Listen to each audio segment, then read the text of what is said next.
Okay. So now I would like to call our next speaker, who is Hira. So let's welcome Hira on stage. Welcome, Hira.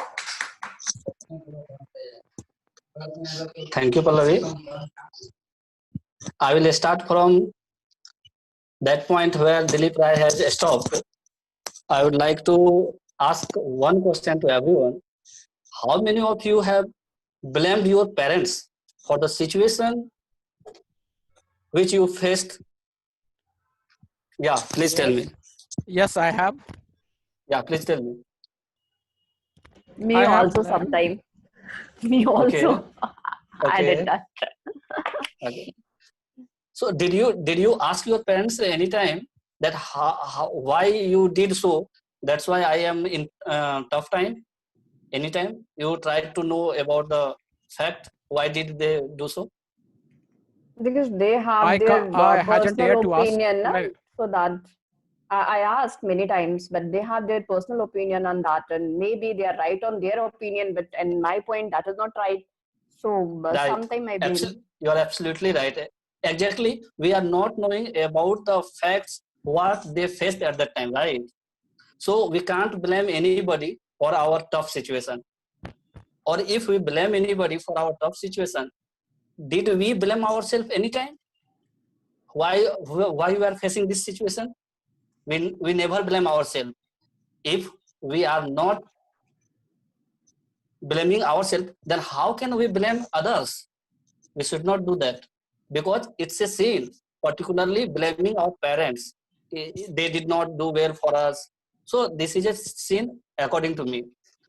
I think these negative facts are in our mind from our childhood because everyone have the mindset that since my father or mother did not have enough money or resources, that's why I am here at that time. But if we think about all those things, all those facts they have suffered, then we will come to know that no, they have did their best, whatever they have done, whatever they have knowledge, whatever they have the experiences. Am I right or wrong? So I completely agree with Dilip that never blame anybody for our tough situations. In this chapter, which I am going to brief, the writer has given some points.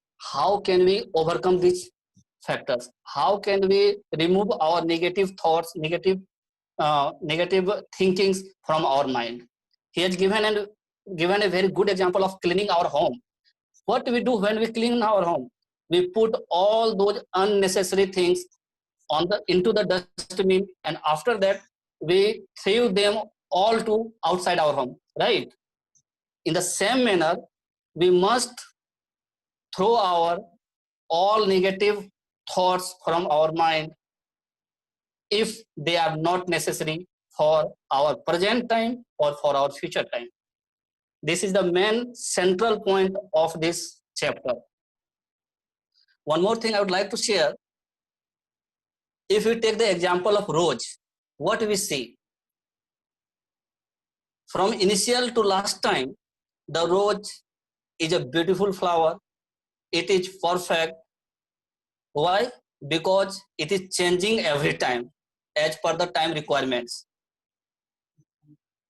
We human beings are also very passionate about changing our goals, our time. So if we are changing, if we are moving ahead, then we will have to remove all those negative thoughts. And how can we remove all those thoughts from our mind? Just like cleaning the home. The writer has given the example of uh, that point of view. So friends, I would like to share a few points about learnings of this chapter.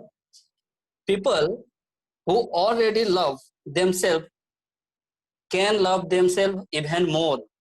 Second point, we need to clean our mental house too. Any negative thought or idea we have in our mind, we should remove it as soon as possible. We shouldn't blame anybody for our tough situation. Because when we blame anybody, that means we are losing our internal power. We are blaming others. No, I'm since it is not done by me, so I'm not responsible for this. So it's not a good way to get progress, to get success. Third point, don't try to win 4 minutes. someone's approval for your happiness. I will wrap. Don't try to win someone's approval for your happiness. Why I will ask anybody I am happy or not? And the fifth point, which is very important, the past cannot be changed. Can we change our past? No, never. Since the past cannot be changed, we should move ahead irrespective of our negative thoughts or any other negative ideas. Our future is on our hand. We must shape our future with our positive thinking. Thank you, guys.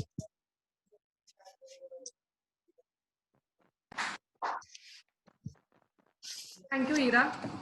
It was a very good speech and great speech. You talked about negative things, blame, the future in our heads, the past and all. So overall, I loved your speech. Great job. So now I would like to call our next speaker, and who is Janet, and we are excited to hear you. So let's welcome Janet on stage.